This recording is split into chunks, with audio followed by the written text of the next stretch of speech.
Well, good morning, everyone on the webinar. My name is Mark DeMaz from Mosaics Global Network. I'm joined by my colleagues, Harry Lee and Allison Clinton. The last 5 weeks, we have done these webinars, live streamed all of them on Facebook. This morning, for some reason, we're not able to push the go live button.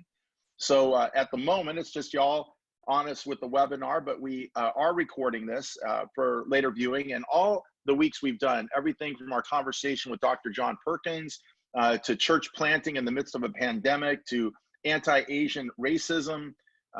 All of those videos are captured and they're on the Mosaics Global Network YouTube channel. So we'll capture this one as well.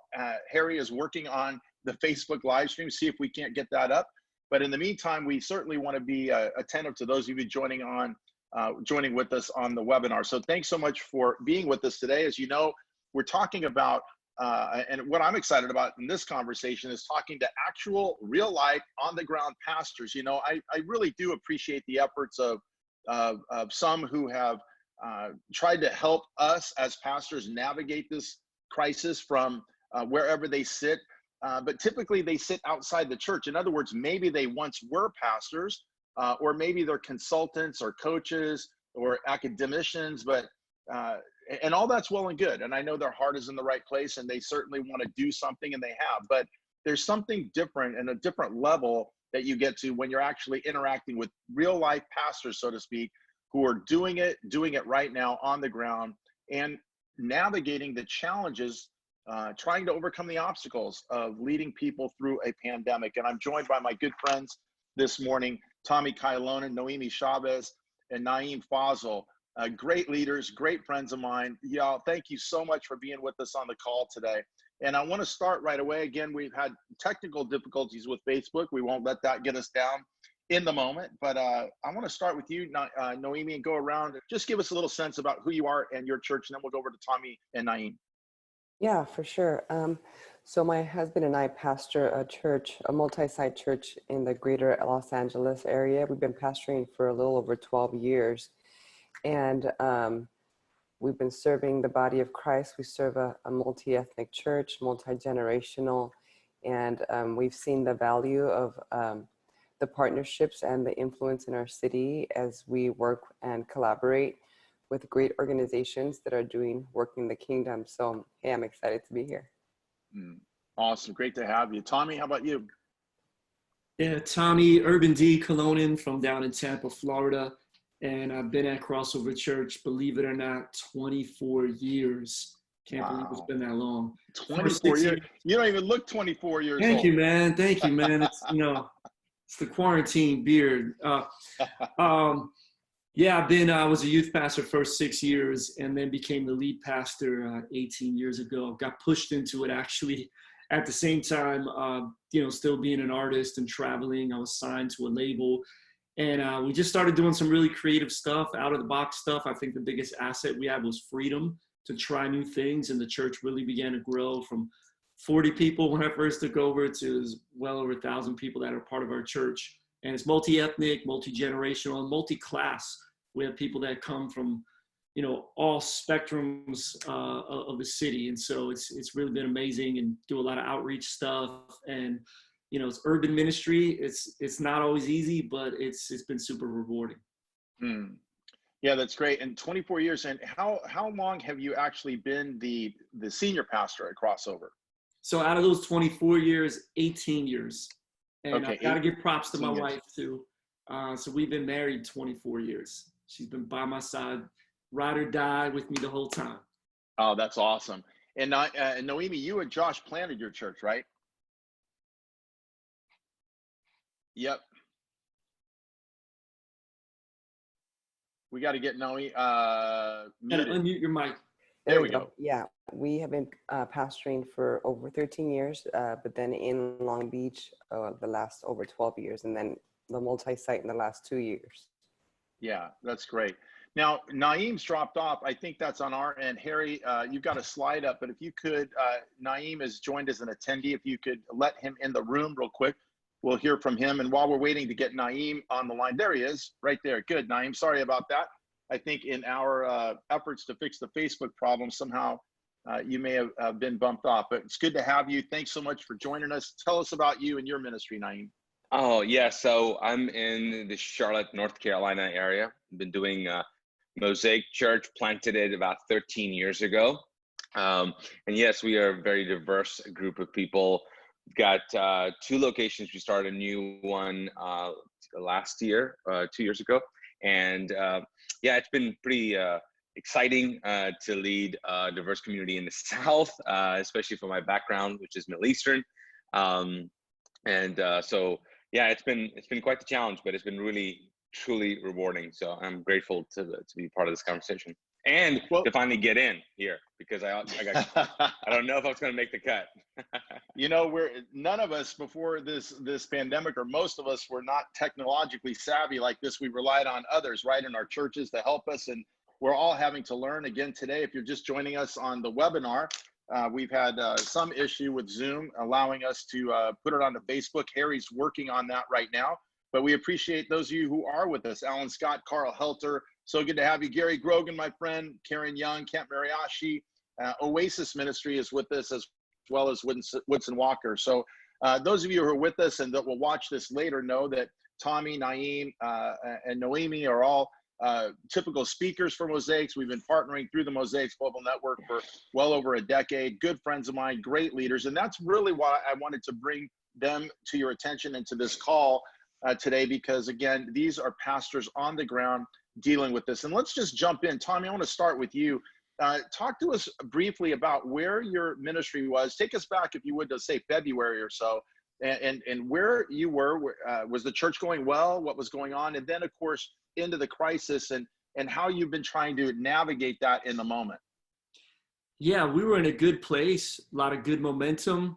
We had actually did a vision campaign for 2020. We had some initiatives we were doing, and we don't do something like that every year, but the day that people were actually going to come and bring their offering for the vision campaign, we cast the vision back in January. We said March 8th. And so praise God, it was right before the pandemic hit. We had this Sunday where people gave in a sacrificial way, and that really helped us to be able to accomplish a bunch of things, and also just have some financial security during this season as well.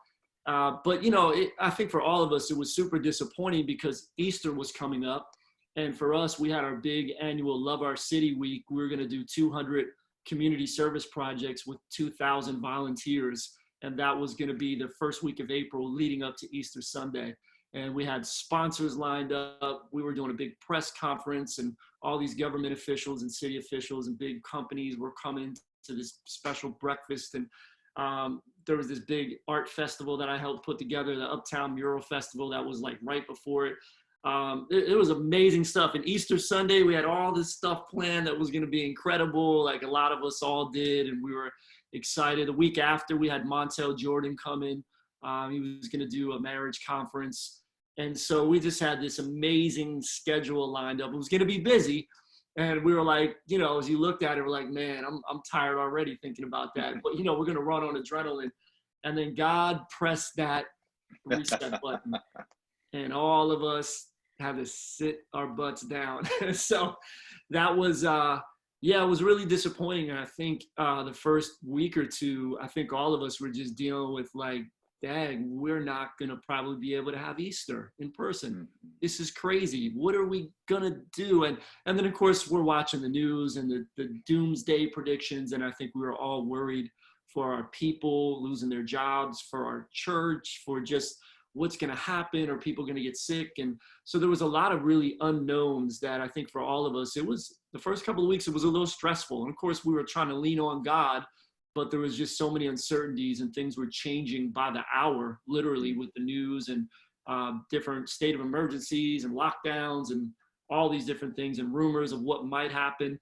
So, but as we navigated that, God really gave us grace and helped us, and our church made an easy jump to become digital. For us, we skew younger, and we're pretty tech savvy already and have a big online following with social media and people watching the services. So that really wasn't difficult. It was just for the staff. We were trying to figure out what content do people need, we want to give them a lot of stuff. What do we do? What do we not do? And so the first few weeks was a little stressful, but once we got into a good rhythm, I can really just say that during this time, our church has actually thrived. And we've, I think in a lot of ways, have gotten deeper and healthier in many ways. And many people have grown in deeper ways that wouldn't have.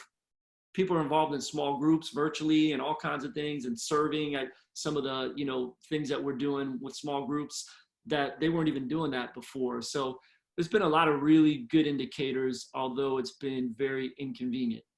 It's been I think it's a lot like the economy. The economy was the strongest it's ever been. Everybody's rolling ahead. You think about the economy, and churches the same way. There's a lot of strength, a lot of momentum.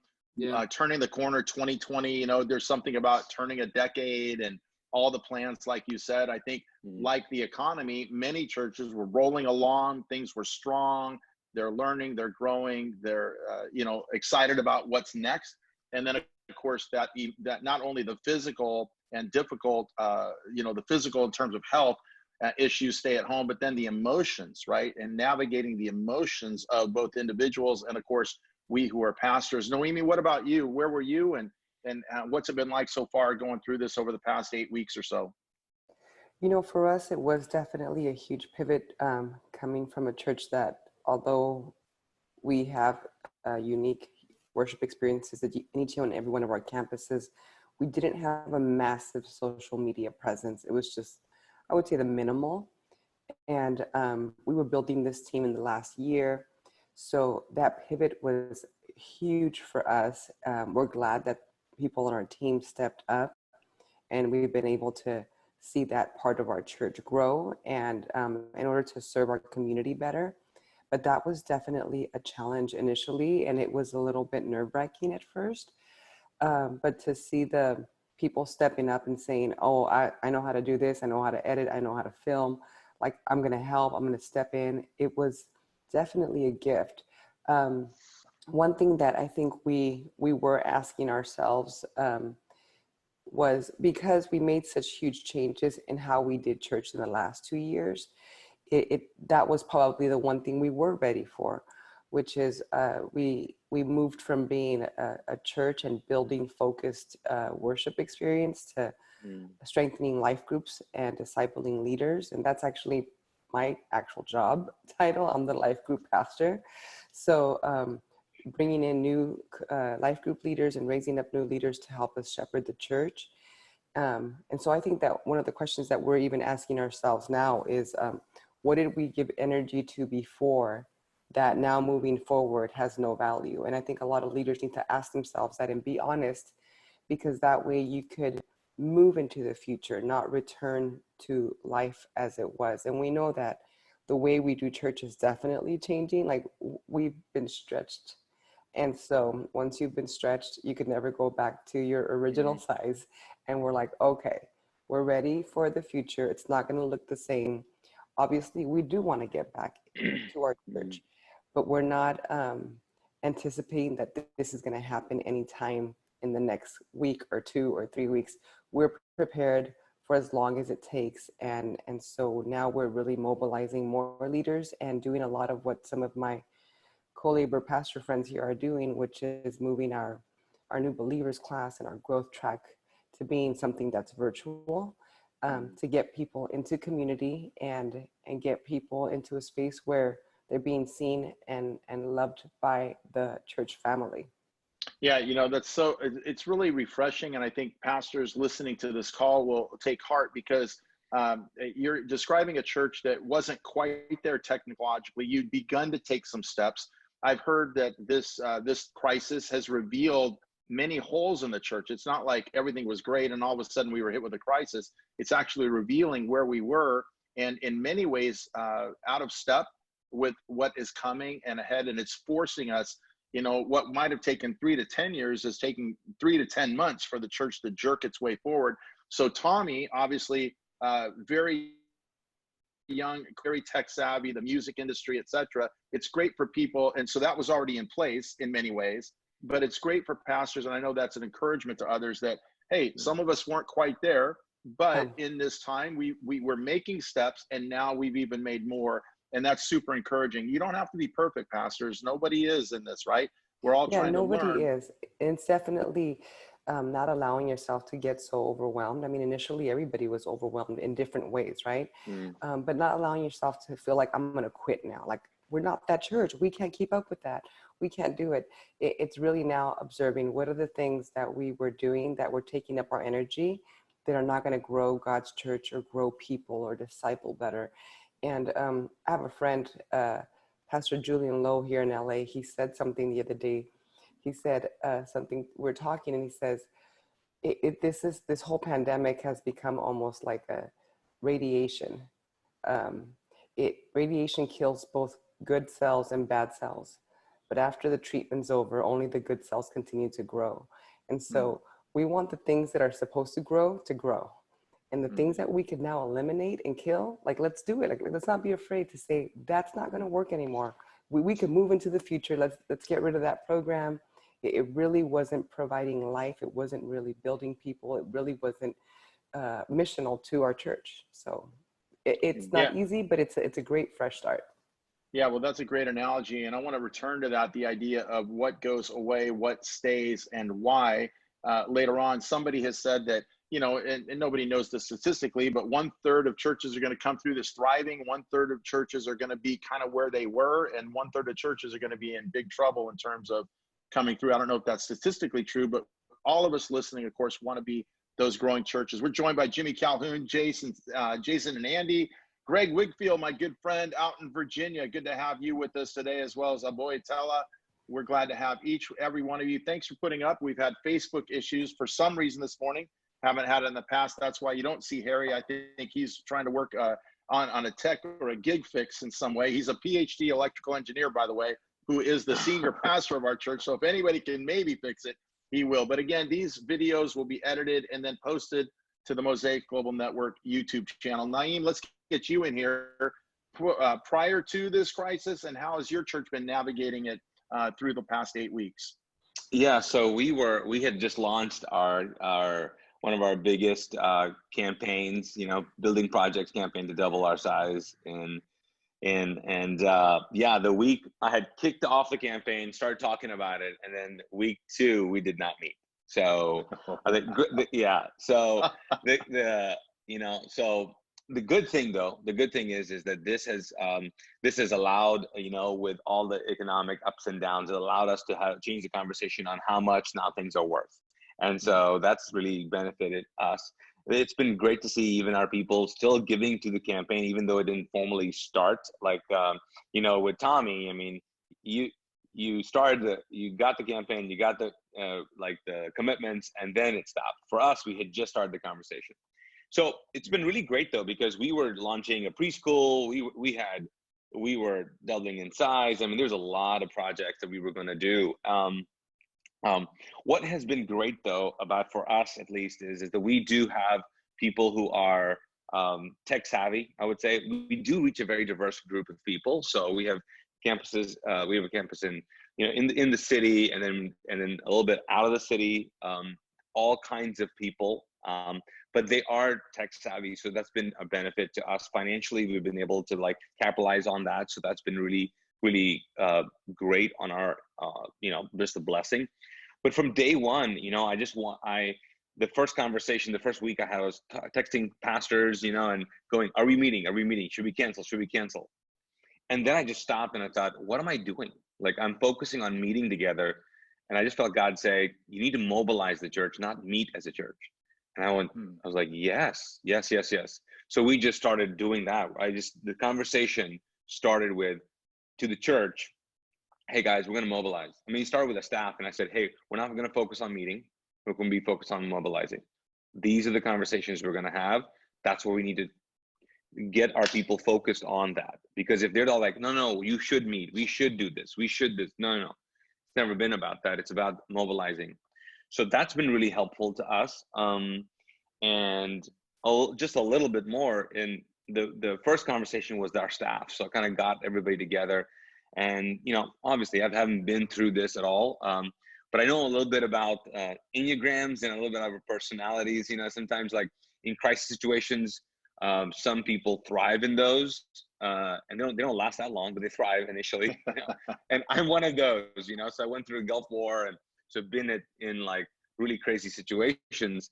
So I'm like in fix-it mode, you know, like we're gonna do this, which has not been the greatest because I went on hyperdrive the first 3 weeks, you know, and then people were like, "You're losing your mind, so you need to stop," because I was getting annoyed on, you know, Zoom calls and things like that. But from day one, though, just to let you know, I talked to our staff, and then we started to commit ourselves to 3 things: communication, a lot of it, communicate, everything, over communicate, authenticity, just tell us how you feel, and then flexibility. And I said, guys, we have to commit to that if we're going to survive this, or we're going to thrive in this thing.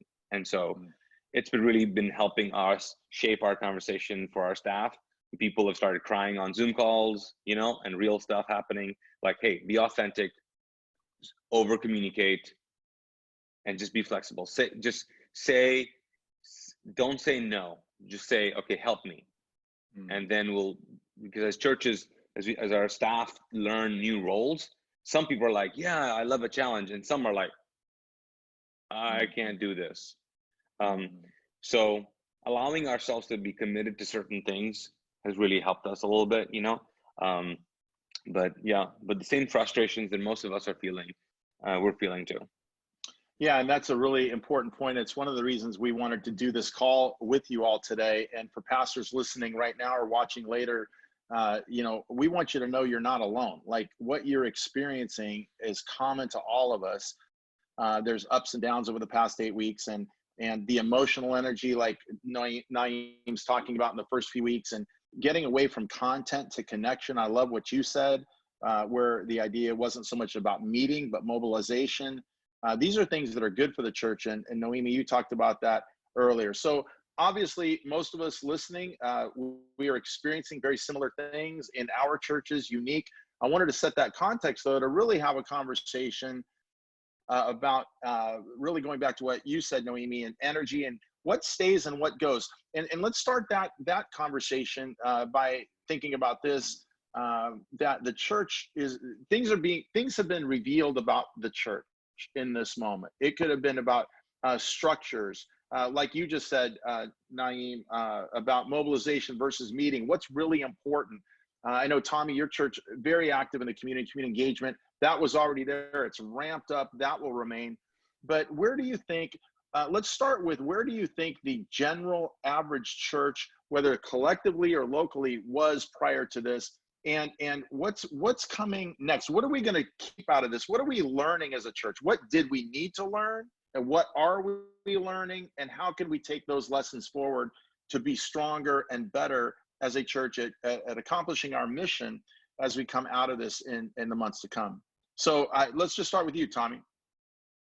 I think one of the big things is we used to always think about church as Sunday's coming, or maybe if your church does Wednesday night, Sunday and Wednesday, we're preparing for that. I think now we've been thinking about church every day. Like, how can we connect with our people and touch our people every day and give them some content? And so along with that thought, I think one of the big things is we're thinking digital now. And I think even when we go back to meeting in person, we're realizing now how important digital is, how important, you know, online streaming and evangelism through social media and connecting with people through all those platforms. A lot of churches, I think, like you said, Mark, what is the average? The average church wasn't really doing a whole lot or putting a whole lot of attention to that. I can admit, even our church, even though we were putting attention to it, we weren't really like putting a lot of resources or staff or funding towards it. I think now a lot of us are going to maybe pivot and shift a little bit to think like, wait a minute, we're not going to now turn this off, but we're going to continue to get better at this because this is a way we can reach a bunch of new people. I mean, this month, in the month of April, we had 50 first-time guests that actually went to the website and filled out a card, which was really kind of not very smooth, because if you're watching the service and we're like, hey, go to the website and fill this form out, you know, now we've moved to do it through texting. So I think that's going to be better. We'll see. But I think even just to realize, like, we've been reaching a lot of new people online, and I think we were even doing quite a bit of that before, but we weren't putting any attention or effort towards it. So now I think that all of us are going to be hopefully thinking more towards, man, this is a mission field, and this is 2020, and people are online. And the last thing I'll say about it is, I think in some ways we had a digital Easter, which was tough for us, but in some ways it was even easier for us to reach new people because they didn't have to get dressed. They didn't have to pick out what they were going to wear. They didn't have to get the kids ready. They didn't have to get in the car. They didn't have to show up and then wonder, is it going to be weird? Is anyone going to shake my hand? We don't want anyone to shake our hands right now anyways. Is anybody, is the music, is it going to be awkward? They don't have to worry about any of that. They can just simply click on when they get that invite from their friend, and they can watch service as a fly on the wall, but yet the Holy Spirit can touch them and invade their life right there in their home. Yeah, that is, you dropped a couple really good, I don't know if they're truth bombs, but really in terms of looking ahead, and I'm capturing them as you're saying, and that's exactly what we wanted this call to be about today, this conversation. I think a couple things I heard you say is this, and you're really talking about attitude, right? And you mentioned focus, but I love how you described this, that it was about meetings on Sundays, like church was Sunday. And I think that's a nugget we can all take out of this. Church is no longer Sunday. When we come through this, people will understand church is 7 days a week. It's not just Sunday. And I think that's an important distinction that you made there. Also, when you think about that, another thing I kind of heard you saying is that if our mindset, if our focus, if our attention, as you use the word, was to Sundays and getting people to Sundays, well, think about how we spend money as a church then, right? On great worship teams and lights and sound and all the things that goes into a facility and a Sunday morning production. Well, of course, there's still going to be that. But what I hear you saying is money and potentially staffing is going to shift some, because if you're all lopsided, if all your money and your hires are, a lot of it's going towards what happens on Sundays, and it's kind of like top heavy, if you will. I think what I hear you saying, and rightly so, there should be a balance, right? Where we're going to eventually start diverting some of that money and some of that staffing away from Sunday morning only to thinking about technology, right? And not just technology for Sunday, but the kind of technology that connects us 7 days a week.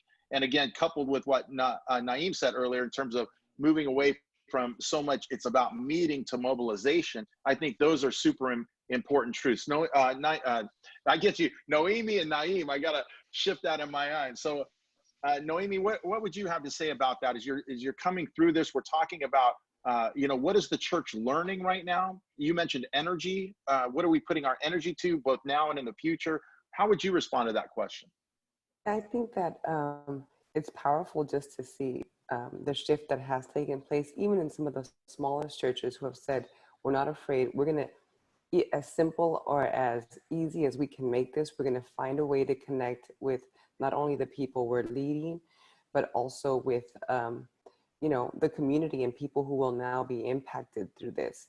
So it definitely means that what you're going to give that energy to is going to produce life in the future.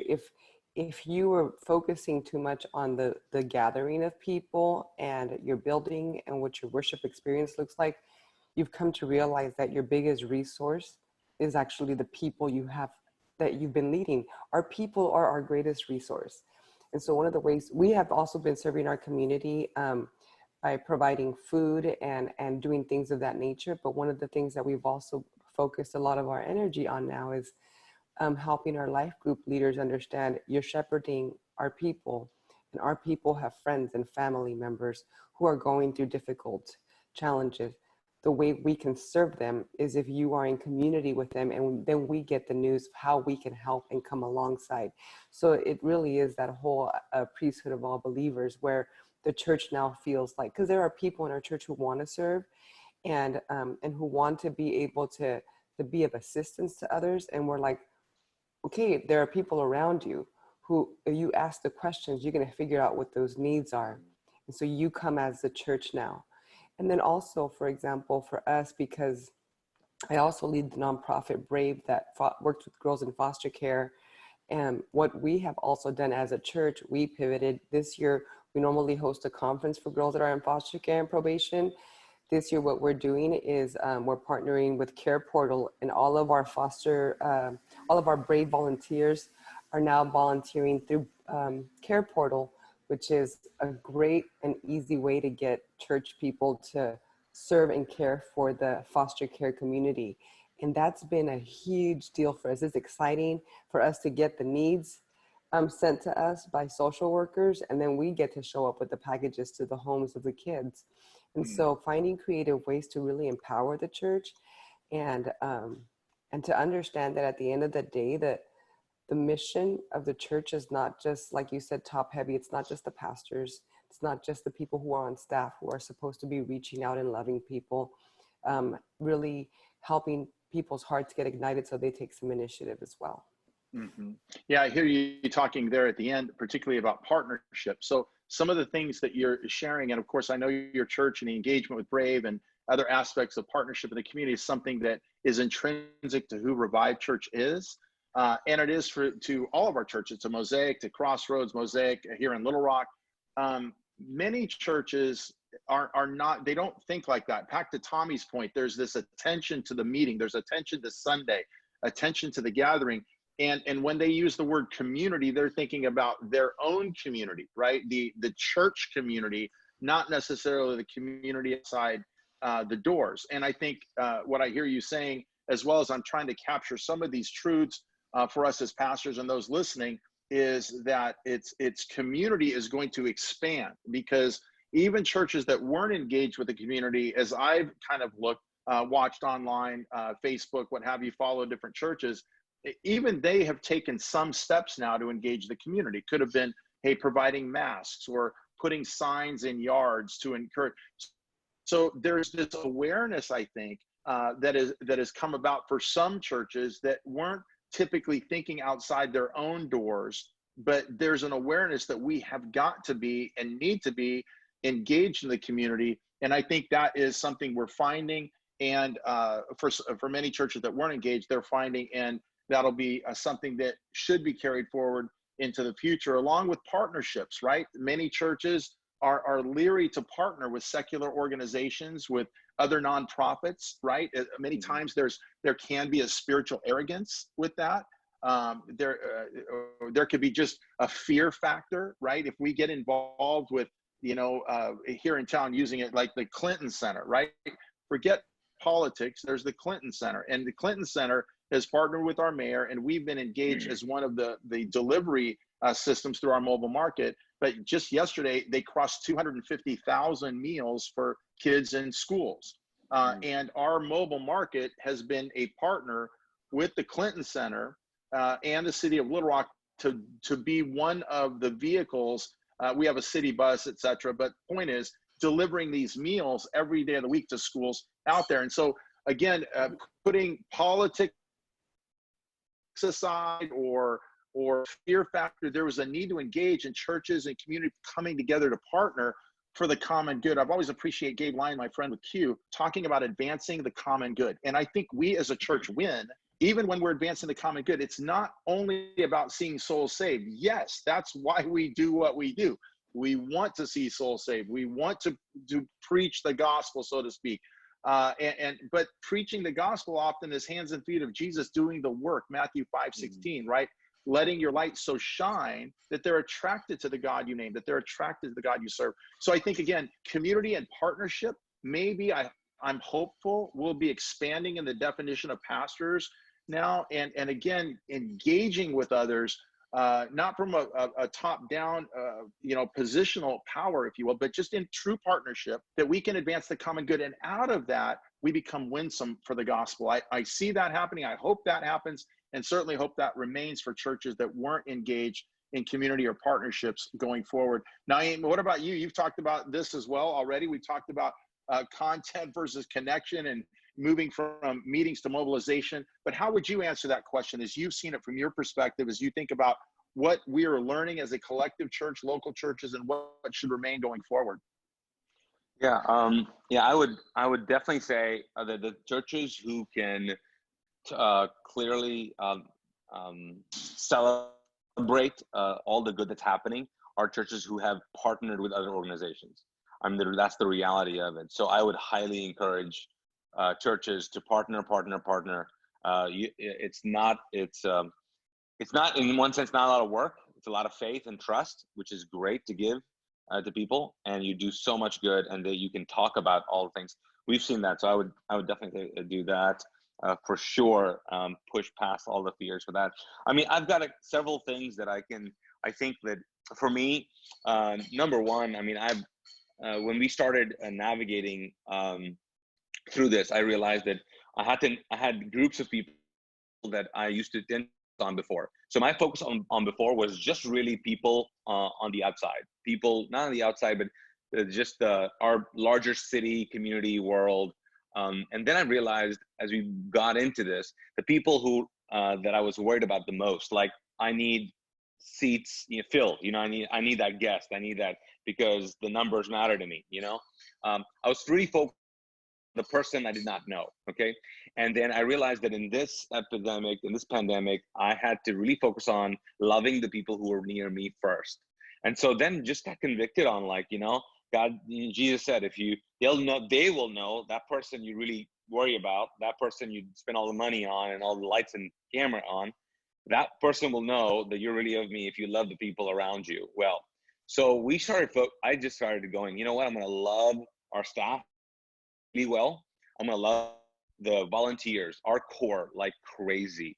So we started having monthly Zoom meetings with them, just focusing on that. Even Sunday morning messages was connected to, if you're with us, we're going to walk through this.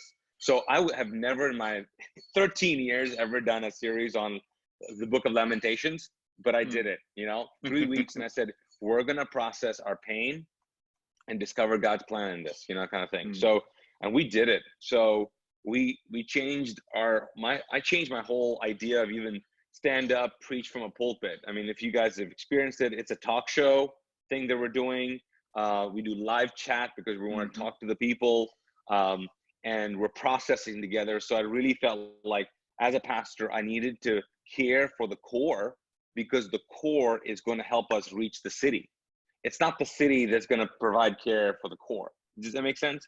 And not that I want to classify people, but as a shepherd, I got to shepherd my sheep and not worry about the potential sheep I can buy, in a sense. I got to take care of my own. And so that's really been helpful. Our people, I can't tell you the amount of people who've said, thank you for loving us, pastoring us through this. And so, I encourage pastors, text the world, do whatever, connect. In fact, I was convicted. I was like, what was I doing before this? I was like, the work, I know what I was doing. I was trying to figure out how this song would go with this transition. And I was trying to figure that out. And I realized, oh man. So I think it's been really great for us. And so, and also if I could say something else, I think I mentioned to you is like, I realized that, and this in light of current events, like we had some certain things that have always been the same, and the sameness has been the dysfunction of our society. And so there's been social distancing, but there's a social dysfunction that has always been there, and it'll be there when we get back together. There's like spiritual distancing that's happening in terms of not meeting together, but there's also spiritual dysfunction that's going on. I mean, people who have not been able to go into a house of worship, their own house has been like hell. And I think this is a great opportunity to speak into that, to go, if you haven't been able to make your house a house of worship right now, there's a problem. Like there's a significant problem in my leadership, and like, have I been just telling you to just come to a house of worship, or am I teaching you to create houses of worship with your family? And I don't mean like everybody get together and I'll preach a message. No, it's like, hey, we worship God here. We're good here. We're crying together. We're praying together. We're walking together. We're acknowledging God's presence. I think it's really helped change our theology when you can't when your worship is only defined by a collective, you only feel God's spirit when you're with people. That's a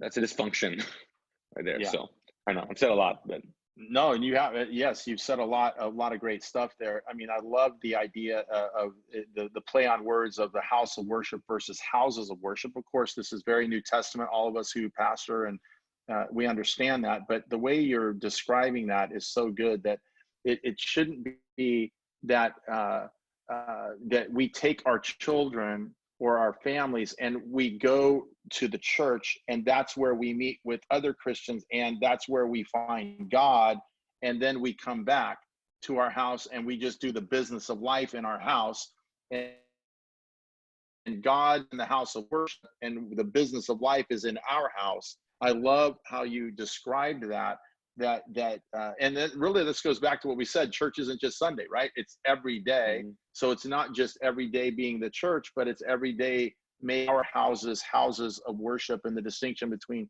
spiritual. And I think earlier we talked about social distancing prior to this call, right? There's social distancing, spiritual distancing, spiritual dysfunction. I think that's certainly worth exploring more in the future. So we try to pull some nuggets out. Again, if you're just joining us, we are on Facebook now, but only by audio. This video will be edited and put up on the YouTube channel, Mosaic Global Network, within the next 24 hours, where you can actually see faces and hear from folks directly as later on at your convenience, and for those that you could share it with others as they need. I want to transition our time, though, for a moment away from kind of where we've been, what we're learning, what's next, to some feelings that pastors may be having in the moment, and concerns or questions. Like earlier, I think we talked about numbers perhaps dropping, right? 6 weeks ago, 5 weeks ago, there was a lot of newness, it was fresh. It was the only way to connect. But I've seen, even from pastors, people just burning out on Zoom, right? Or burning out on watching. I know in our own church, we realized our numbers were lower this past Sunday. They took a dip, a pretty big dip. I don't know. I don't track it, but I just noticed, and I pointed that out to our staff. Didn't seem like as many people were with us. And then I know, Tommy, you said you've heard from other pastors that that's true. So I wonder if that's a little bit of technology and just kind of I've been there, done that, so I think all of us need to recognize, and other pastors, you may be feeling that, but I think that's common. Expenses, right? How you're dealing with expenses. Some people have lower expenses, doing well. Others are concerned. But Tommy, let's start with you on this question. What are some of the common, let's talk about it in terms of metrics and measurement, right? So prior to this, we had a certain way of measuring our effectiveness as a church. Those metrics are changing right now. We're literally changing in the moment our metrics, our understanding. But everything from funding and finance, which causes concern, to will people come back, right? What's that going to look like in the future? Or is there some concern that people are dropping off with technology? But talk to us from your perspective, and I'll get Noemi and Naeem on this too. But let's talk about common concerns, metrics, past, present, future, and what are we all experiencing, and what do we need to understand? Yeah, that's good, man. I think that, with the metrics, I shared a little earlier that we saw our numbers the last couple of weeks drop off. I mean, our numbers were amazing, skyrocketing, the first couple of weeks we were in this. And I think, like anything, when something's new, people will lean in. And at the same time, when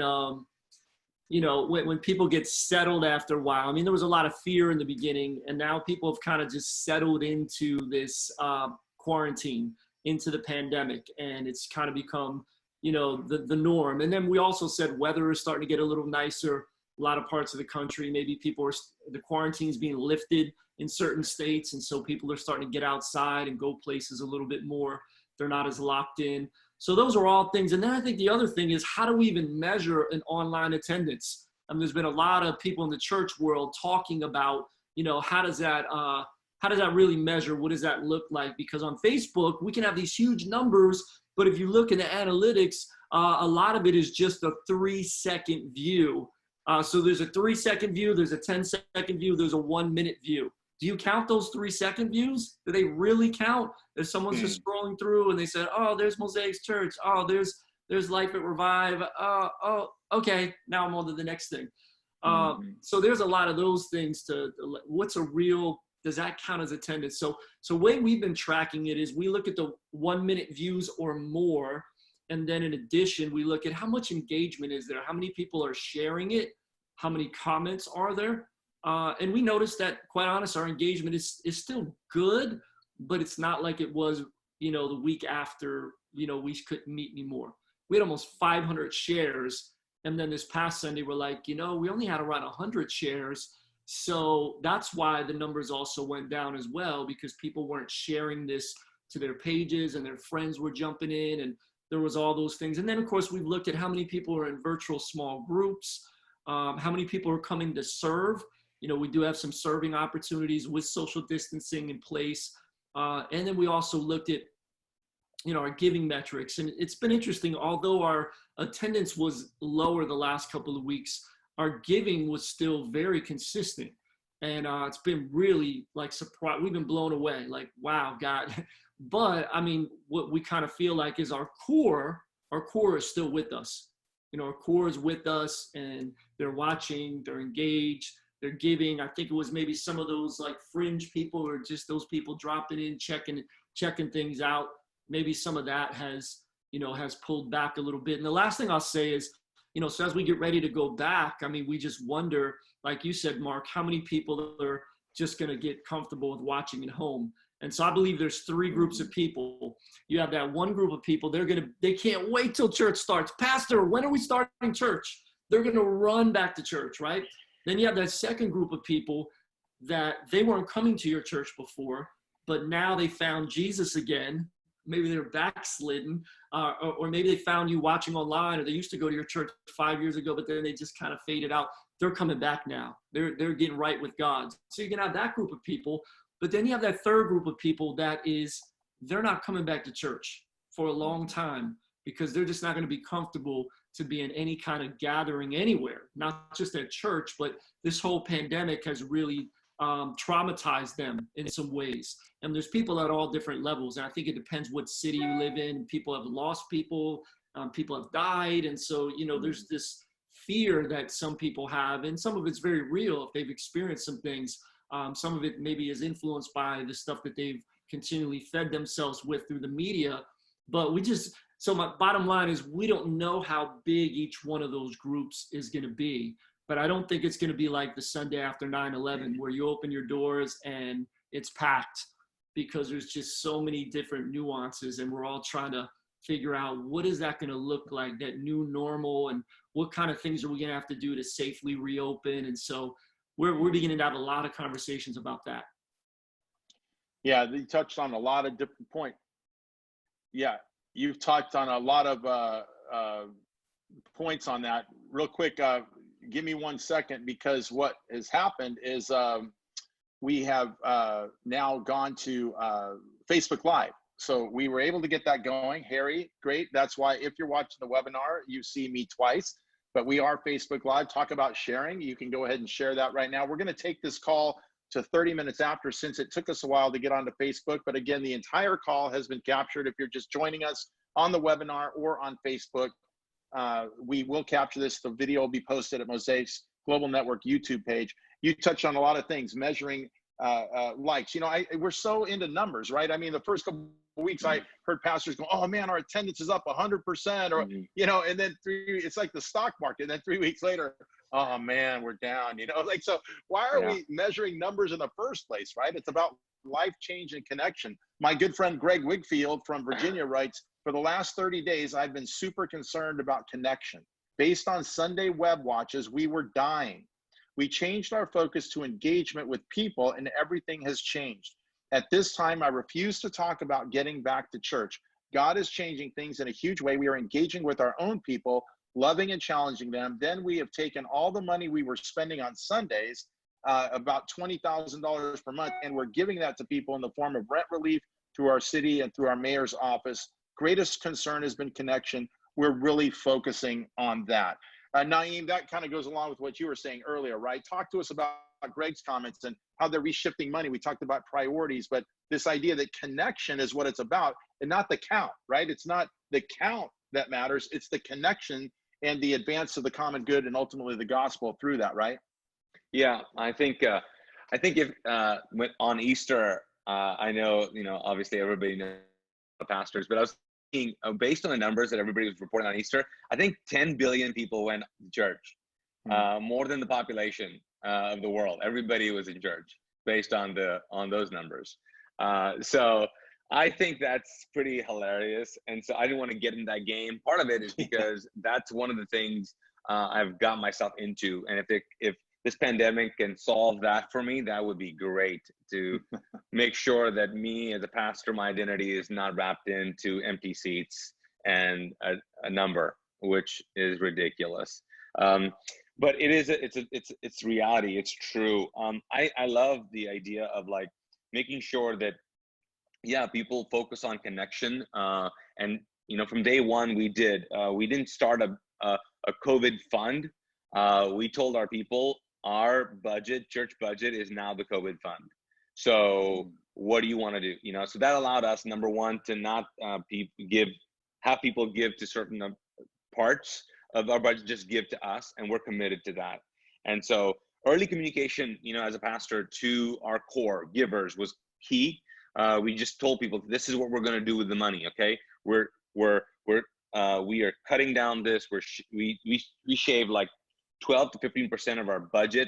Like first week, we just said we're nixing this, we're nixing this, we're nixing this. We're putting that money towards this. I think that's super helpful. I think for us, a couple of things for pastors in light of like the pressure. I would say this is that the numbers do matter, but in a sense, but just understand your audience has just grown. Like forget about the numbers. Your audience has grown because you're online now. Anyway, Facebook, Instagram live stream, whatever. You have now a national or global audience. And so I think the local guy who thinks, no one's listening to me because I'm not popular, you all of a sudden became popular. That means the people have the potential to hear from you. So I would tell pastors, do not allow the enemy telling you that no one's listening to you. People are listening to you, and so speak about it, talk about it. And the people need pastors more than ever. So that's number one. I would also say to pastors, like in terms of right now where we are, because people are thinking, okay, when are we restarting?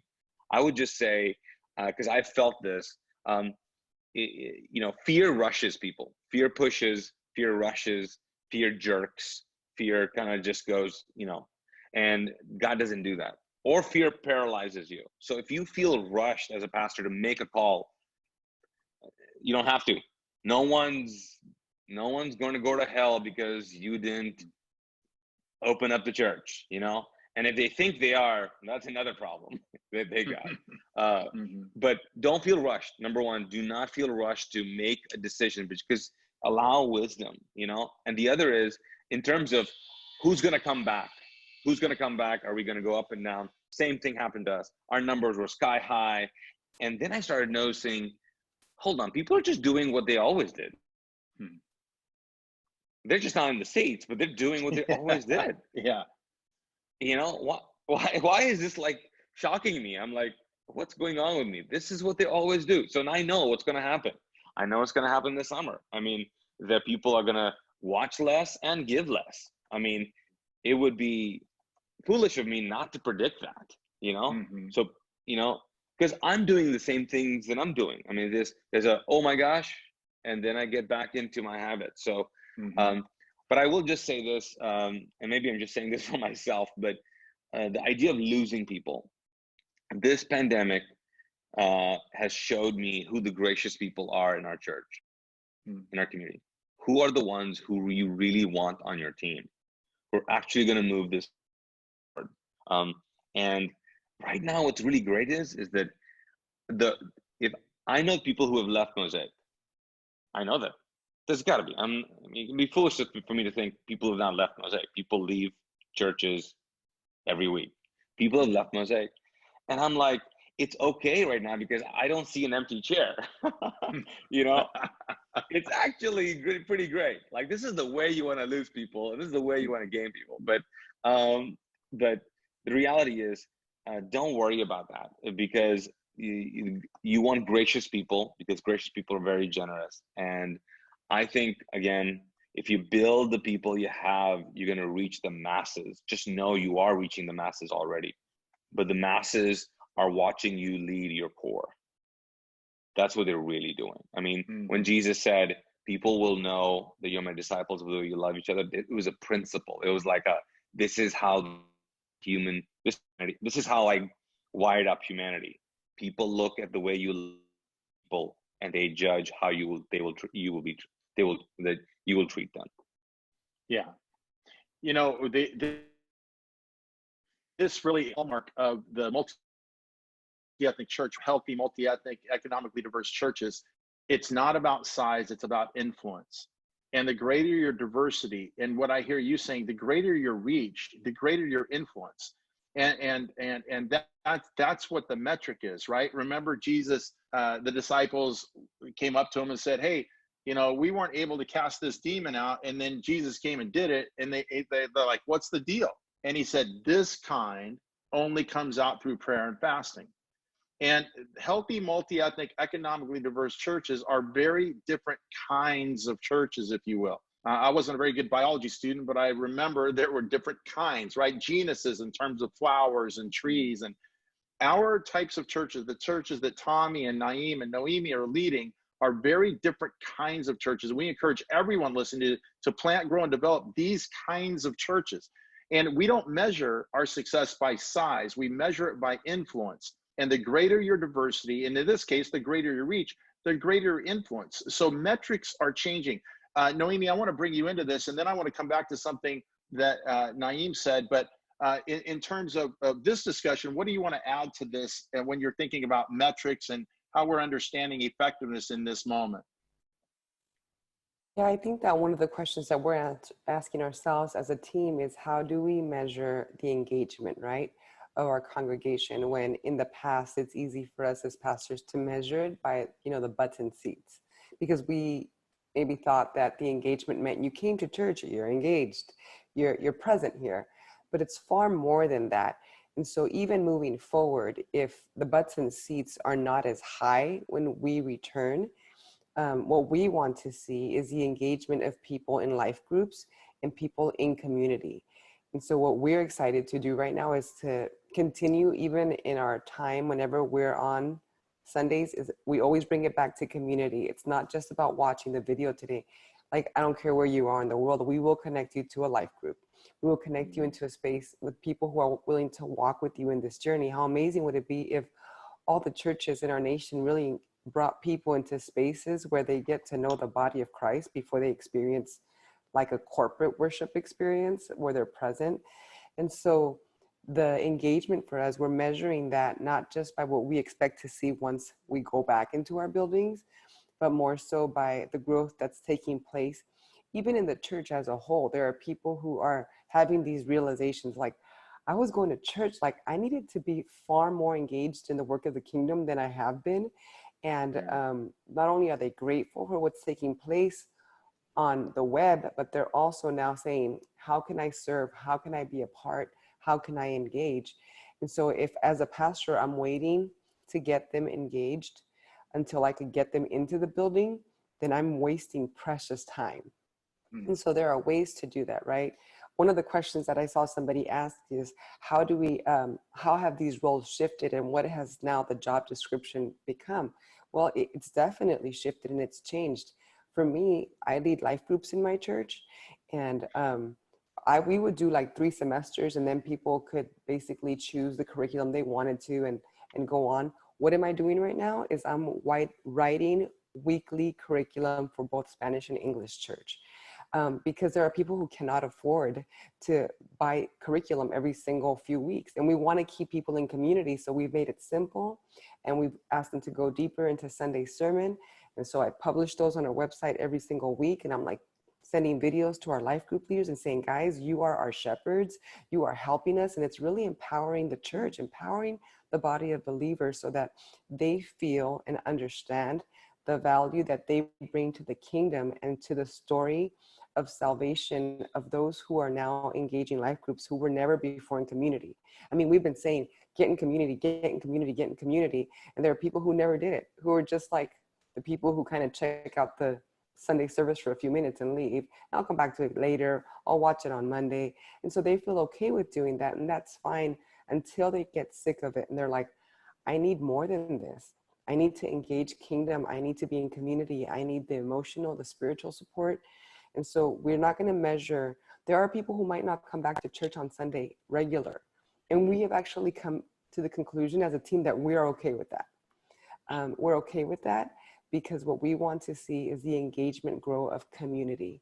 And if the engagement of community grows, as it is, people only go to church. I mean, in Southern California, they say that two out of the 4 Sundays of the month they go to church, because literally my church is 7 blocks from the beach. So it's like, if you can't find parking, you just go to the beach. You know, you're like, that was a bad idea. I guess we missed church.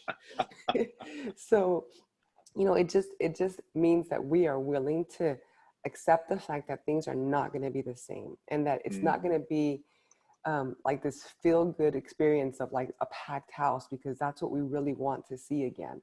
But it might be that now God's house is growing in a way that is more influential, and that it's transforming lives and communities the way Jesus wanted it to be anyways. And we have to be okay with that for the sake of the kingdom of God reaching more souls. Yeah, so well stated. You know, the time to pivot is now. Everything is on the table. And I've had conversations with people. If you really think about it, we're all planting a church right now. I don't care if you're a church that's 50 years old, 20 years old, 100 years old, 10 years old. Every single one of us is planting a church right now. We're in a planting mode. And the innovation, the agility, the adaptation, the riding the wave, if you will, making a quick cuts on a surfboard. And it's a live production, if you will, not just the producing, but how we're playing to this.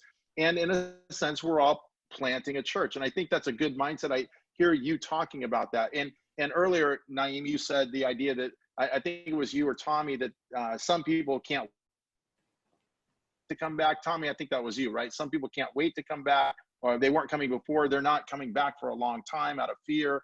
But when they come back, whatever coming back looks like, when we're on the backside of this pandemic and there are no restrictions anymore, but people are going to be psychologically, I don't want to say damaged, but there's going to be a psychological, emotional thing that people experience. It's going to be different on the back end. But even when we can gather 1,000 people, whatever, there's no social distancing, no guidelines in place. There'll be psychological needs, emotional needs, things that'll be challenging. But when they do come back, let's say whatever coming back to looks like, and we've talked about a lot of things moving forward and connections online and not seeing Sunday morning as the thing, but a thing that we do. I think there's a few things that come to my mind, and I want to get all 3 of you to comment on this. By the way, if you're just joining us on Facebook, thanks so much for being with us.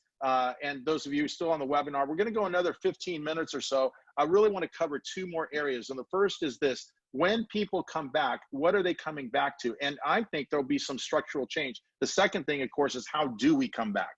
How do we actually open the doors again? And what is the process that you all are thinking about? So to the first point, let me say this. Right now, when this happened in our church, we were doing an hour and 15-minute long services. And when we went online, we cut them to 45 minutes. The sermons are in the 20-minute range now, sometimes 25, but roughly 20, 22 minutes, where before they were about 35 to 40 minutes. Where before we were doing, let's say 4 or 5 songs per morning, we're doing like 2 or 3 now. And we've shortened the service, and we have, nobody's complained, right? Nobody's said anything about it. Naeem, I know you do a lot with TED Talks. TED Talks has kind of forced everybody to think about what is the real thing you're trying to say and how quickly can you say it. One of the things that we're thinking right now is that we may stay with this format, that our services may be 45 to 50 minutes from now on in that same format, which would allow us to get more services in on a Sunday morning, different times, like that, as we've talked coming back, just even the way and the structure of the service. Another thing, for instance, is that we've been hosting these services, right? So think about like a Tonight Show, right? You have the host, and then you have a band over to the side, and you have some different things happening. So even how we streamed our services before was just put a camera in the back and you essentially watch this whole thing roughly an hour and 15 minutes. Well, now we have cutaways, right? It's like maybe it starts with, hi, I'm Mark Damaz, you know, glad to have you here today. And we're in for this, and you get some hosting, and then we switch over to another set, if you will, and there's the band doing its thing. And then we come back. I love Naeem, what you've done. We've actually watched that as a staff, you and I can't remember the woman's name, but you kind of do this. You're doing something different with how it looks and feels in your approach.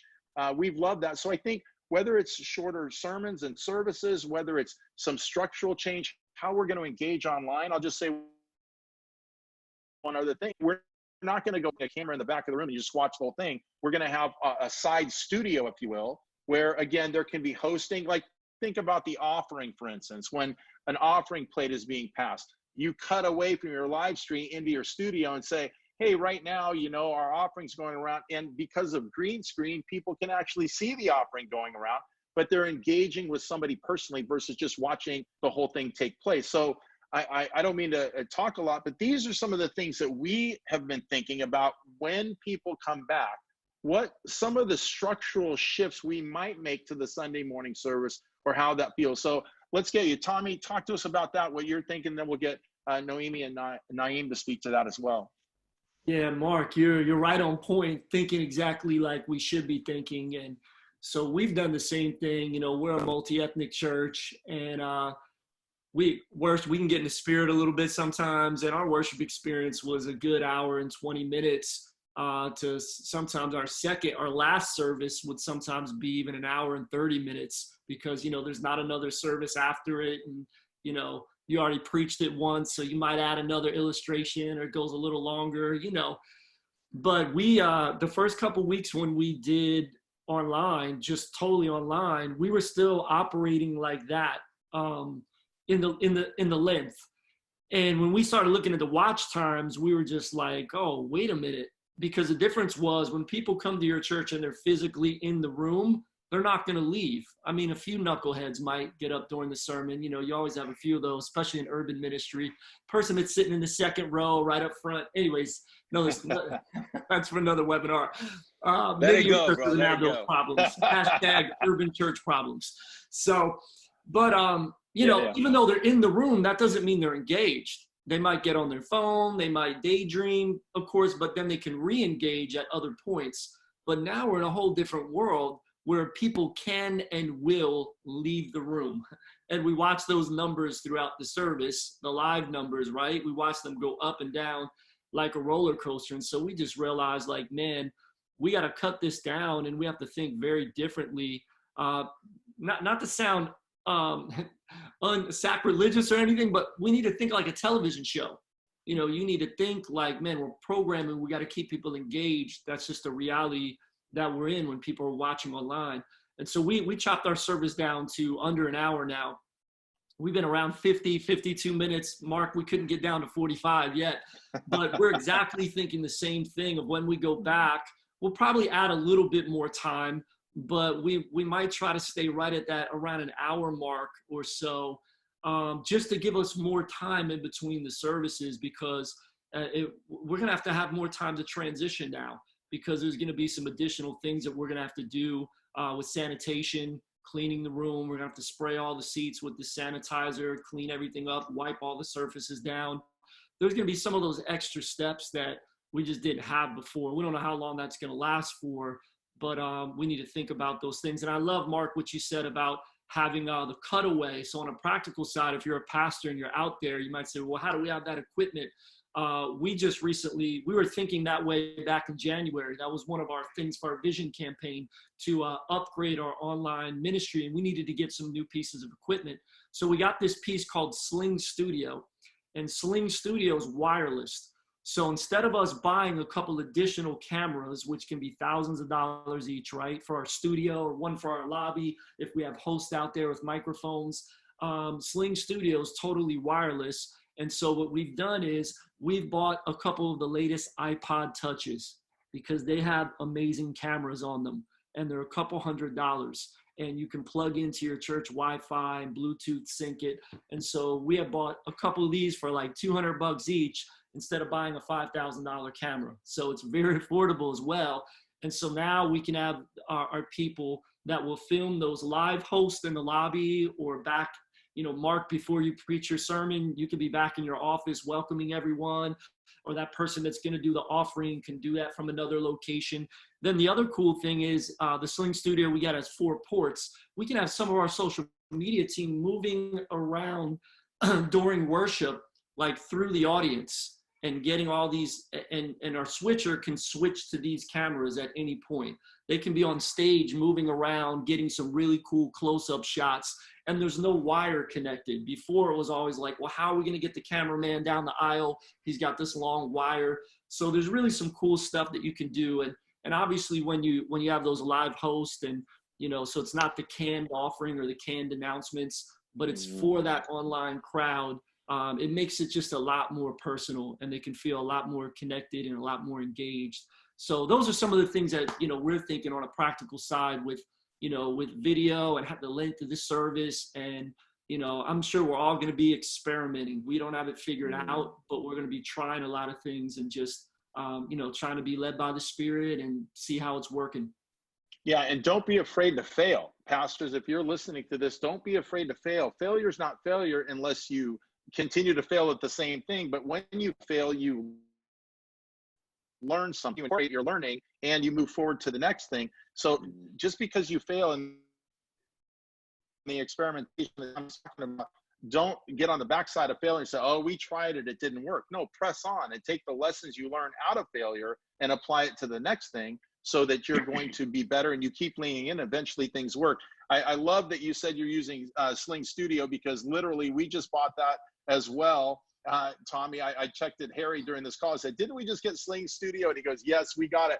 So I know that if we're thinking like Tommy, Kyllonen, and Crossover Church, that we're in pretty good shape. So I'm glad to know that we're on the right track with that. Naeem, you've done some creative things. Again, I don't remember the woman's name that you're hosting with, but talk to us about the look of a service potentially coming back, some of the things we're talking about. Yeah. So, I guess the advantage I have in terms of how I lead is that I don't have church background, so I grew up in a Muslim faith. So church to me, I don't have church history. So sometimes my wife has to tell me, hey, we don't do this, or we didn't do this. This is actually new. And so when we started meeting our first service, when we were doing back to our services, we went to a morning show. So Tommy, you were talking about a TV.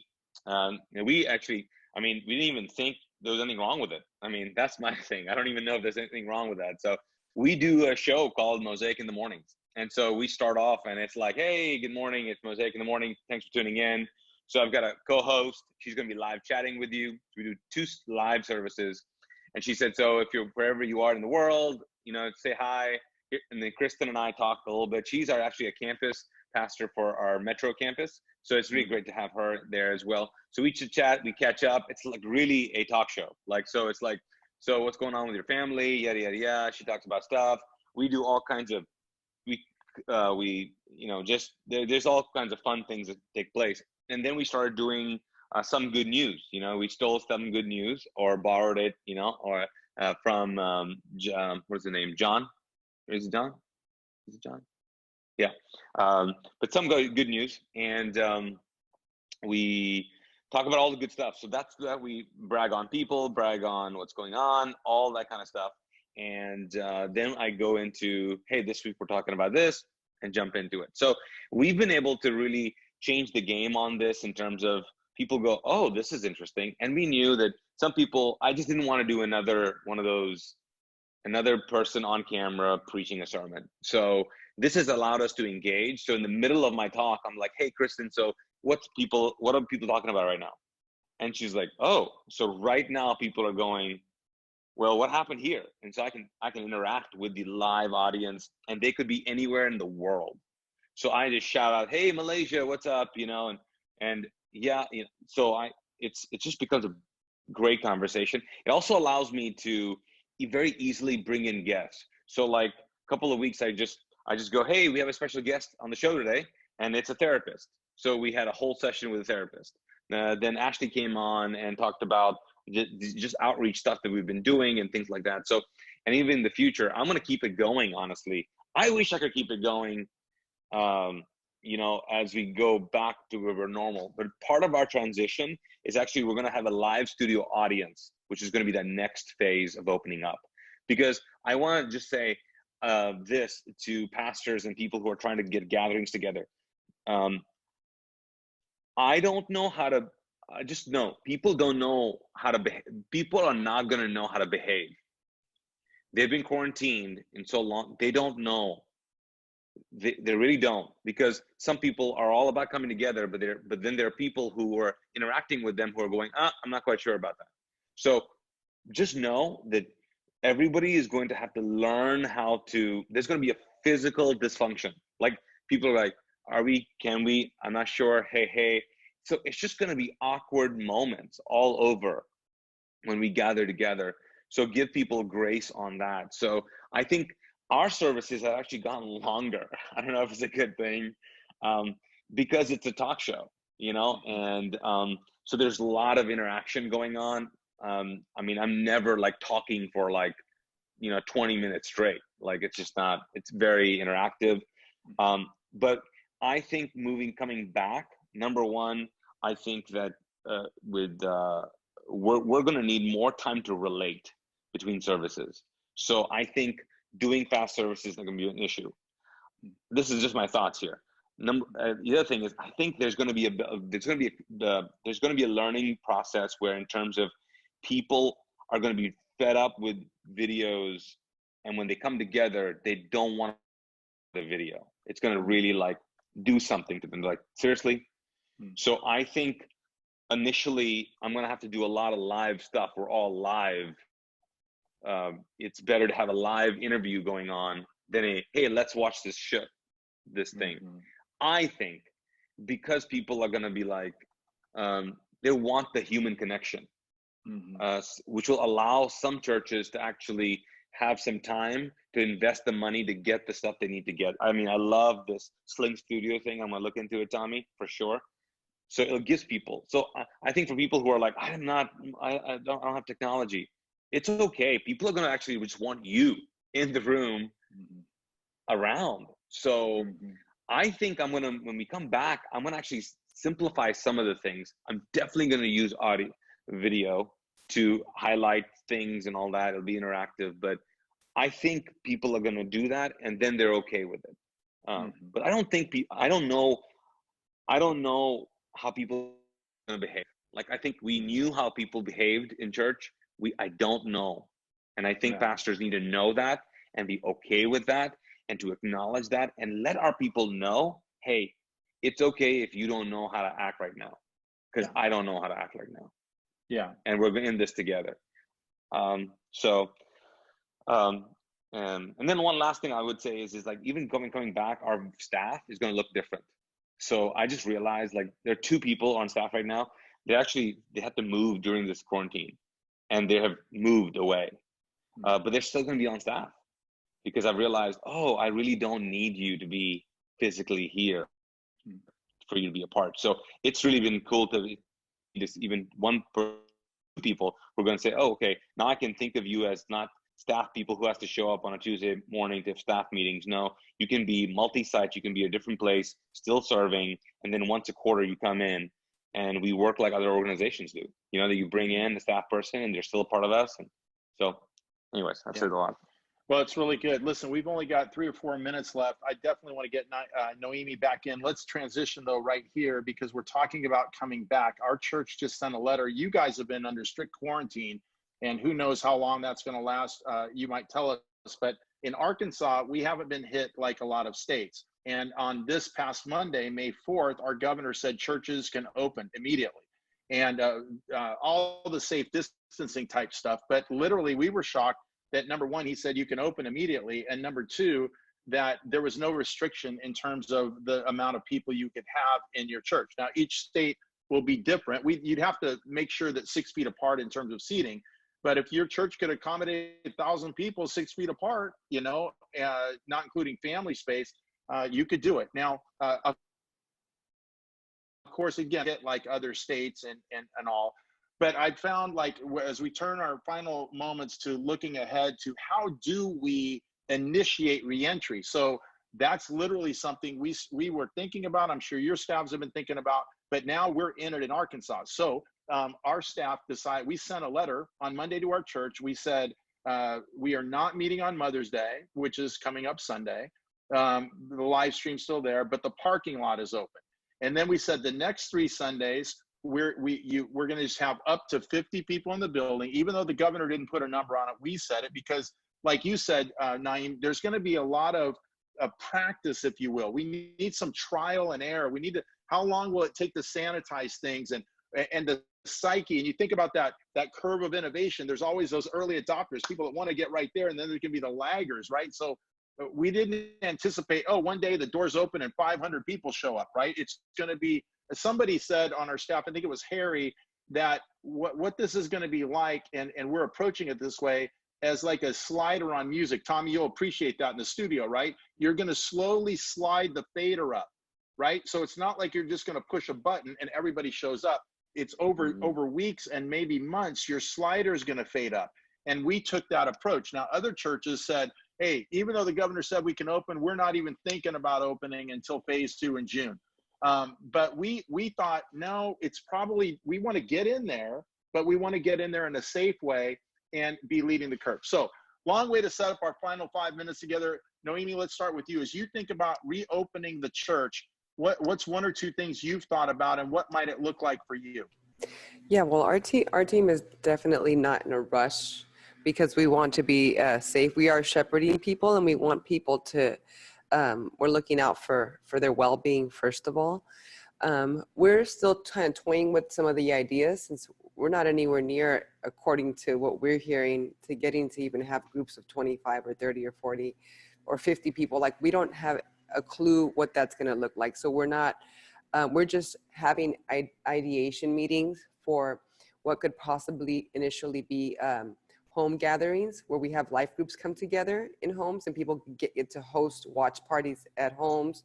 We're considering, once we get to invite people into the buildings, to possibly make it life group leaders, their life groups, and their friends, and do it through an Eventbrite. So we're trying to find ways so that we're not having to, between all of our campuses, we have, what is it, like 6 services on the weekend.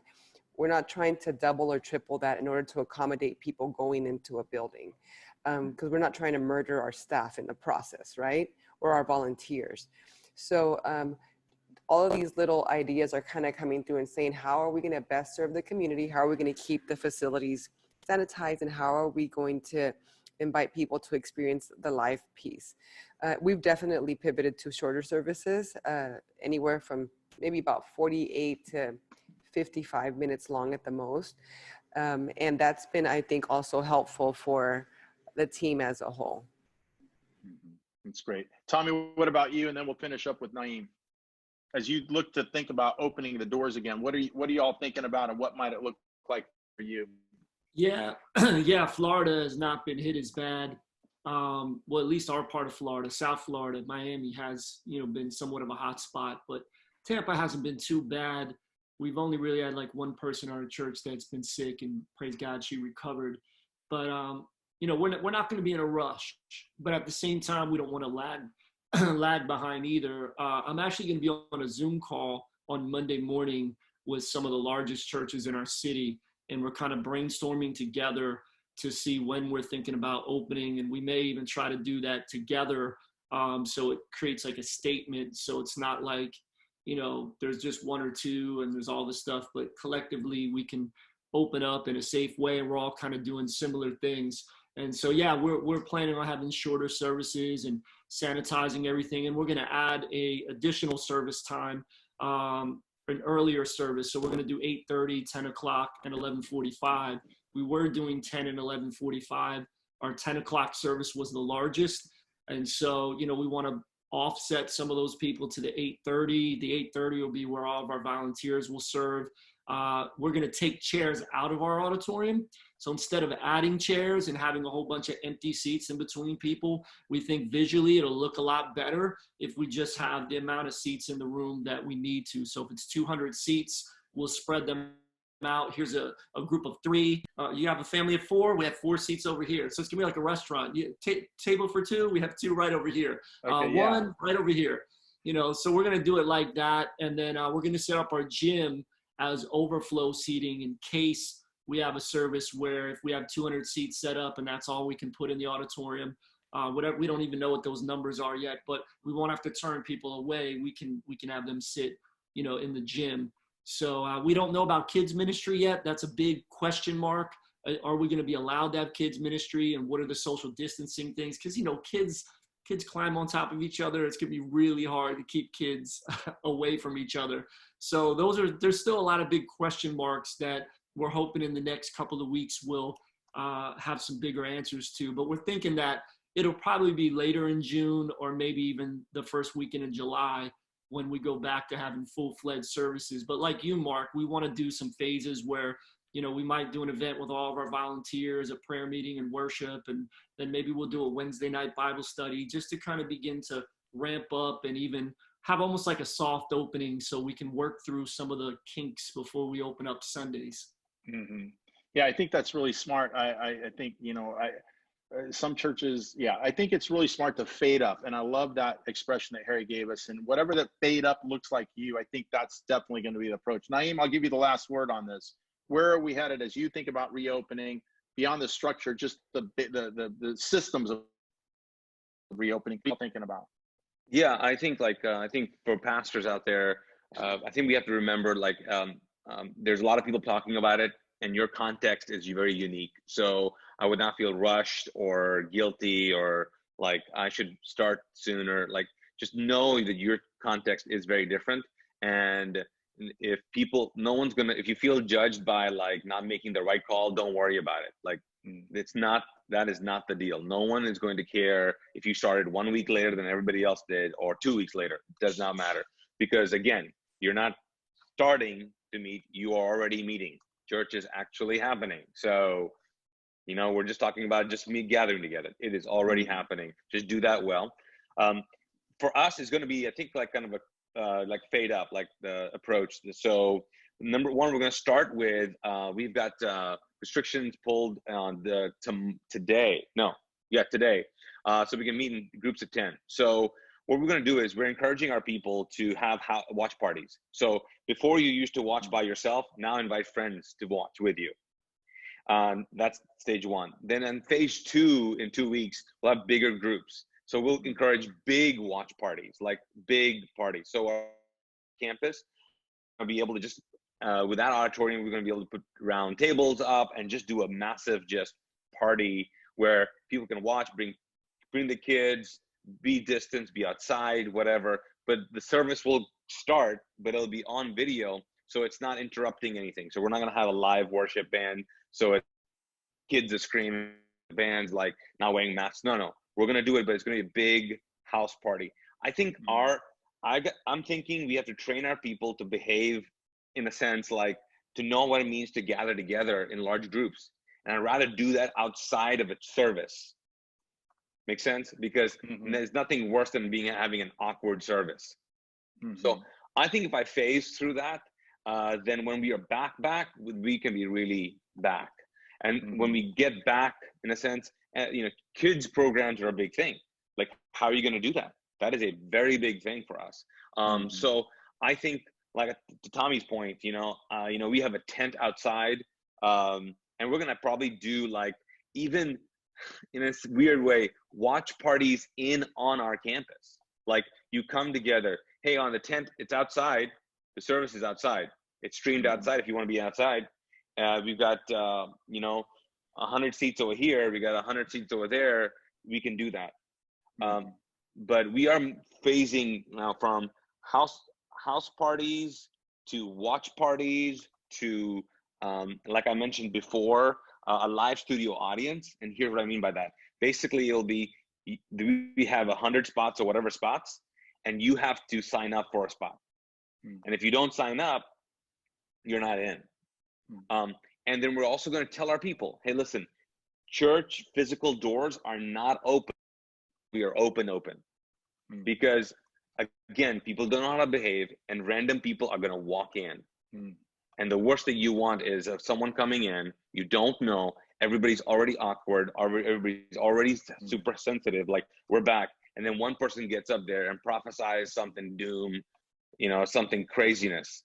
So we just had a call with our people just saying, hey, that's what we're going to do, phases. Now, that's the plan.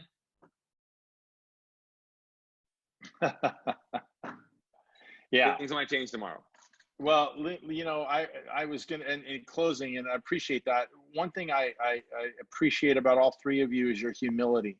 I know that's what we operate a lot here at Mosaic, and it's always hard to say, hey, we're humble. Like, that's such an arrogant statement, right? But the humility of, because even our texting back and forth and watching, if you're watching this video, you don't know Tommy or Naeem and Noemi, of course, number one, you should.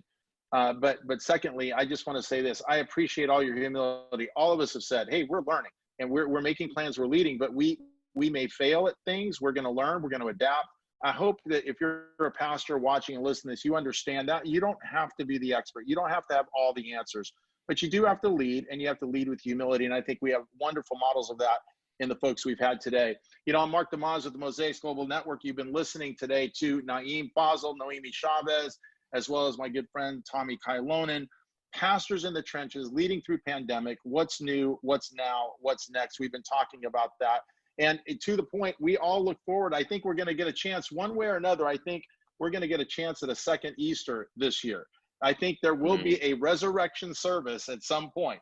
And I love what you're saying. I'm learning, listening here to what you're saying about this idea of people randomly off the street in phases. But I'm hopeful that sometime, whether it's the fall, hopefully it's not all the way to Christmas, but I believe there will be a Sunday that will be, in a sense, an official, like a resurrection Sunday, right? And I think that will certainly feel good on the emotional side, both for pastors and for parishioners. But again, I have great respect for you. You all have been wonderful today. Thank you so much for your extended time. To all who are listening or watching, both now live and later, God bless you. And if any